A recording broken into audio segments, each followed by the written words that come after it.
ব্যবস্থা করিয়া দে। নবী বলেন নেককারের কয় বরে আযাবের ফেরেশতা আসে রে, নেককারের কয় বরে অন্ধকার হইয়া যায় রে। এমন মুহূর্তে তুমি যে দুনিয়ার জগতে হজ উমরা আদায় করেছিলে রে, সেই হজ উমরা আসিয়া লোকটাকে বাতিল ব্যবস্থা করিয়া দে। আমার ভাইজান, এই হলো নেককারের অবস্থা। এই অবস্থা দেখা আল্লাহ ফিরিস্তারে ডাক দে, আর কিসের অপেক্ষা করো রে? ও ফিরিস্তারে প্রশ্নের উত্তর আরবিতে দিয়া দিছে, আর তার এক একটা নেক আমলে এক এক জাতের পাওয়ার দেখাইতেছে। বুঝছেন নি আপনার বাহিনীকে? ওগুলোর একটা সাহস থাকে দুনিয়াত, আমার বাহিনী আছে, আমার গোষ্ঠী আছে, লাগবে আমি গোষ্ঠীকে ডাক দিমু। ও ভাই, কবর জগতে গোষ্ঠী কারা? তোমার ইবাদত, এক এক জাতের ইবাদত এক এক জাতের ভূমিকা পালন করবে আমার ভাই।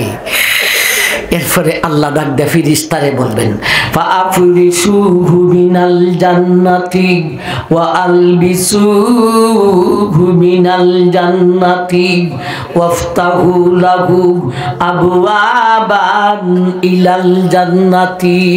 আর দেরি কইরো না রে ফিরিস্তা, তার কবর আর আমার জান্নাতের মধ্যে ডাইরেক্ট কানেকশন করিয়া দে। নবী বলেন একটা দুইটা 20টা 50টা নয় রে, 77টি কানেকশন খুলিয়া দেওয়া হইব।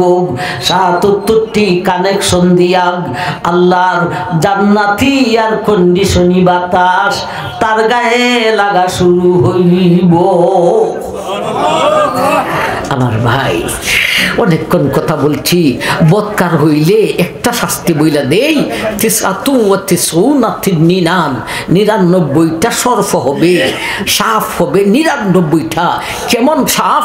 একটা সাফরে যদি কবর জগৎ থেকে উঠাইয়া পৃথিবীর কোথাও রাইখা দেওয়া হইতো, সেই সাফে শ্বাস টান্দা যখন শ্বাসটা ছাড়লো রে, এর ভিতর থেকে যেই গরম বাহির হলো রে, সারা পৃথিবীর মাঠের ফসল সবুজ সবলা সুফলা সুজলা, এমনকি পাহাড়ের বৃক্ষ তরুলতা পর্যন্ত সব জ্বলিয়া সারখার হইয়া যাইত।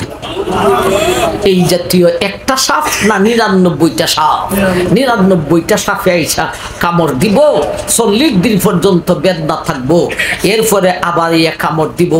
এইভাবে কবরে যতদিন থাকবে 40 দিন অন্তর অন্তর সাপে আইসা কামড়াইবে। একটা শাস্তির কথা বললাম। আল্লাহ, আমরা 1 থেকে 5 পর্যন্ত ফুসলাম, যা শুনেছি বদকারের ভয়াবহ অবস্থা। আল্লাহ আমাদেরকে বদকার বানাইও না, নেককার বানাইয়া কবরে নিও, নেককার বানাইয়া আল্লাহ আমাদেরকে সক্রাতের গাঠে উপনীত করিও। আমিন। ওয়া আখিরু দাওয়ানা আনিল হামদুলিল্লাহ।